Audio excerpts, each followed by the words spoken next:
तो चलिए दोस्तों, आज चैप्टर विधि के बारे में बात करते हैं। चलिए क्वेश्चन सॉल्यूशन करते हैं।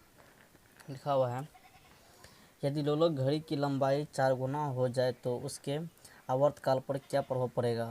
तो उसकी आवर्तकाल पर जो प्रभाव क्या पड़ेगा, तो आवर्तकाल 2 गुना हो जाएगा। ठीक है। रॉकेट किस सिद्धांत पर कार्य करता है। रॉकेट जो है किस सिद्धांत पर कार्य करता है, संयोग संरक्षण के सिद्धांत पर। ठीक है। एक अंतरिक्ष यात्री पृथ्वी तल की तुलना में चंद्रमा पर अधिक ऊंची छलांग लगा सकता है, क्योंकि चंद्रमा पर गुरुत्वाकर्षण बल पृथ्वी की तुलना में कम यानी 1/6 होता है। ठीक है। नेक्स्ट है, शुष्क बैटरी सेल में कौन सी ऊर्जा पाई जाती है। रासायनिक ऊर्जा।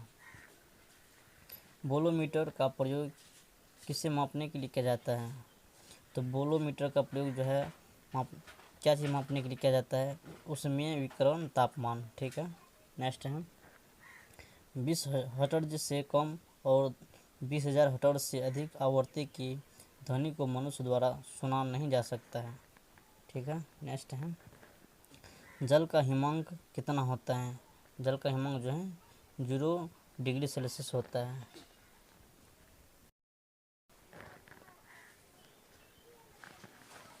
नेक्स्ट क्वेश्चन है, यदि कोई व्यक्ति एक दीवार को धक्का देता है, उस पर उसे विस्थापित करने में वो सफल रहता है, तो वह कितना कार्य करता है। शून्य कार्य। नेक्स्ट है, बिगो और स्पेक्ट्रम का संबंध किससे है। प्रकाश से है। चलती बस के अचानक रुकने से यात्री आगे की ओर क्यों झुक जाता है, तो जुड़तब के कारण। ठीक है। नेक्स्ट है, न्यूक्लियर रिएक्टर टाइम बम के लेखक कौन है। तकाशी फिरोज। ठीक है। नेक्स्ट है, हाइड्रोकार्बन विजन 2025 किससे संबंधित हैं। पेट्रोलियम उत्पादों के संरक्षण से। ठीक है।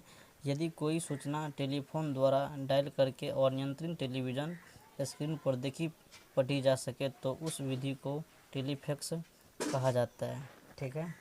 नेक्स्ट है, फ़ारेनहाइट पैमाने में शुद्ध जल का क्वथनांक कितना होता है, तो 212 डिग्री सेल्सियस होता है।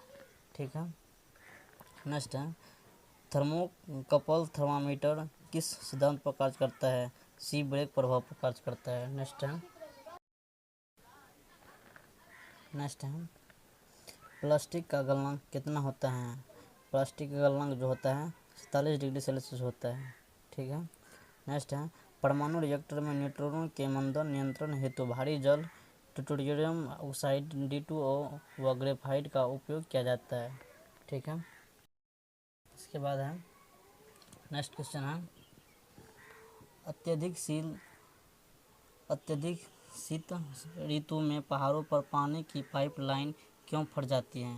दोस्तों आंसर है, पाइप में जल के जमने से आयतन बढ़ने के कारण। ठीक है। नेक्स्ट है, एक समतल दर्पण पर आपतित किरण 60 डिग्री का कोण बनाती है, तो परावर्तन कोण कितना होगा। दोस्तों वो भी 60 होगा। ठीक है।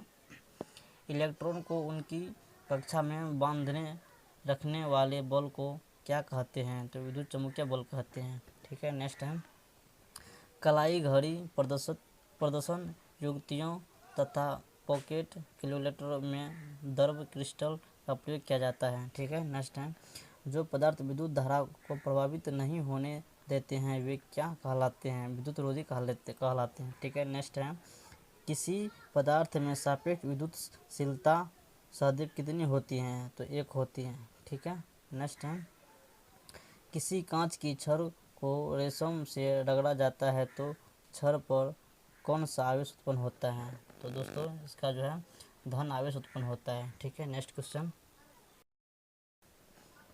क्वेश्चन है, एक सूर्य जैसे किसी तार को नाभिक के ईंधन हाइड्रोजन लगभग समाप्त होता है तो वह श्वेत बोने तारे में परिवर्तित हो जाता है। इस स्थिति में उसके केंद्रीय भाग का तापमान अत्यधिक बढ़ जाता है 1,00,000 केल्विन तथा अधिकांश बाह्य पदार्थ तारे से पृथक हो जाता है। ठीक है। नेक्स्ट है, घर्षण एवं स्नेहक के अध्ययन को क्या कहते हैं? ट्राइबोलॉजी। ठीक है, ट्राइबोलॉजी। नेक्स्ट है राष्ट्रीय भौतिकी प्रयोगशाला कहाँ स्थित है? तो नई दिल्ली में। ठीक है। नेक्स्ट है लेसर का पूर्ण प्रारूप क्या है? Light amplification. ठीक है। नेक्स्ट है light amplification by stimulated emission of radiation. ठीक है।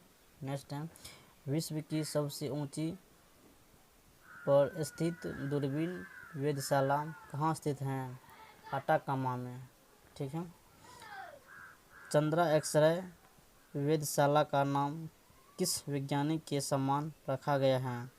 तो सुब्रमण्यम चंद्रशेखर के। ठीक है। यूरेनियम के रेडियोधर्मी विघटन का अंतिम उत्पाद क्या है? शीशा। दोस्तों अगर यह वीडियो अच्छा लगा तो दोस्तों हमारे चैनल को सब्सक्राइब कर दीजिए और साथ में बेल आइकन को प्रेस कर दीजिए। ये संपूर्ण NCERT का है, सबको आप याद कर लीजिए, सभी एग्ज़ाम के लिए इम्पोर्टेंट हैं।